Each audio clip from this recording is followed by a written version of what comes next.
കേരളത്തിൽ ഉൾപ്പെടെ ഇപ്പോൾ ലോകരാജ്യങ്ങളിൽ എല്ലാം തന്നെ പ്രളയം എന്ന് പറയുന്നത് ഒരു സ്വാഭാവികമായ പ്രതിഭാസം മാത്രമായിരിക്കുന്നു. തുടർച്ചയായ പ്രളയങ്ങളാണ് എല്ലാ ലോകരാജ്യങ്ങളെയും തേടി വരുന്നത്. ഇതിന് എന്താണ് കാരണം?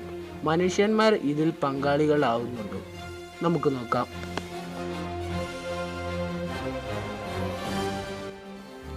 ഭൂമിയിൽ ഇപ്പോൾ ഒട്ടേറെ ജീവജാലങ്ങൾക്ക് വംശനാശം സംഭവിച്ചിട്ടുണ്ട്. എന്നാൽ അത് അവർ ചെയ്ത പ്രവൃത്തികൾ കൊണ്ട് അല്ല, മറിച്ച് പ്രകൃതിയാൽ തന്നെ വന്ന പല മാറ്റങ്ങളാലും ആണ്. എന്നാൽ ഇപ്പോൾ സംഭവിക്കുന്നത് പ്രകൃതിയാൽ തന്നെ വരുന്ന മാറ്റങ്ങളൊന്നുമല്ല.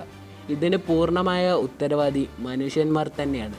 വ്യവസായ വിപ്ലവത്തോടുകൂടി ഭൂമിയിൽ വൻതോതിൽ കാർബൺ ഡൈ ഓക്സൈഡ് പുറന്തള്ളാൻ തുടങ്ങി. അതിന് പ്രധാന കാരണം ഫോസിൽ ഇന്ധനങ്ങളാണ്. പ്ലാസ്റ്റിക്കിൻ്റെ കണ്ടുപിടുത്തത്തോടു കൂടി തന്നെ മനുഷ്യന്മാർ അത് കത്തിച്ച് ഇല്ലാതെയാക്കാനുള്ള ശ്രമങ്ങൾ നടത്തി. അതോടുകൂടി തന്നെ അന്തരീക്ഷത്തിൽ വൻതോതിൽ കാർബൺ ഡൈ ഓക്സൈഡ് എത്താൻ തുടങ്ങി.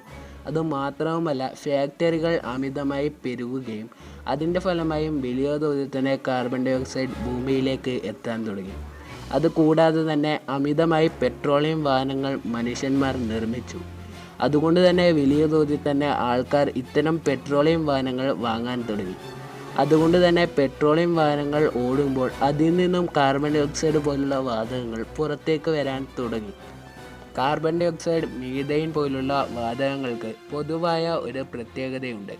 ഈ വാതകങ്ങൾ അന്തരീക്ഷത്തിൽ താപം തങ്ങി നിൽക്കാൻ സഹായിക്കുന്നവയാണ്. അതുകൊണ്ട് തന്നെ ഈ വാതകങ്ങളെ ഹരിതഗൃഹ വാതകങ്ങൾ എന്നാണ് വിളിക്കുന്നത്. കാർബൺ ഡൈ ഓക്സൈഡിൻ്റെ അമിതമായ വർധനവും മരങ്ങൾ മനുഷ്യർ വെട്ടി നശിപ്പിച്ചതും പ്രതിസന്ധി രൂക്ഷമാക്കി.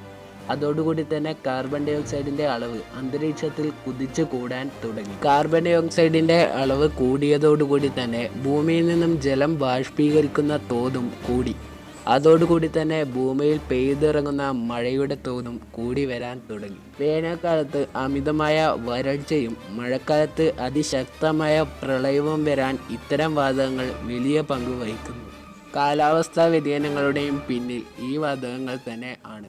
ഓരോ വർഷം തോറും കടലിലെ ജലത്തിൻ്റെ അളവ് പതിയെ കൂടി വരികയും അതോടൊപ്പം തന്നെ പല കരപ്രദേശങ്ങളും കടലിനോട് ചേരുകയും ചെയ്യുന്നുണ്ട്. ഇത് നമ്മൾ മനസ്സിലാക്കിയിരിക്കേണ്ട ഒരു കാര്യം തന്നെയാണ്. ഇതിനും പ്രധാന കാരണം CO2 തന്നെയാണ്.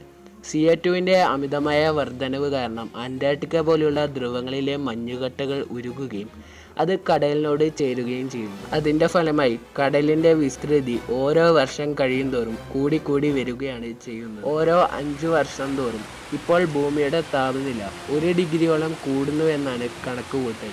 ഇങ്ങനെ പോവുകയാണെങ്കിൽ വൈകാതെ തന്നെ നമ്മുടെ ഭൂമി വാസയോഗ്യമല്ലാത്ത ഒരു മരുഭൂമിയായി തീരും. കുഞ്ഞു ക്ലാസ്സുകൾ മുതൽക്ക് തന്നെ നമ്മൾ മരം വെട്ടരുതെന്നും ഭൂമിയെ മലിനമാക്കരുതെന്നും പഠിക്കുന്നു. എന്നാൽ ഇതെല്ലാം നമ്മൾ നമ്മുടെ ജീവിതത്തിൽ പ്രാവർത്തികമാക്കുന്നുണ്ടോ എന്നത് സംശയമാണ്.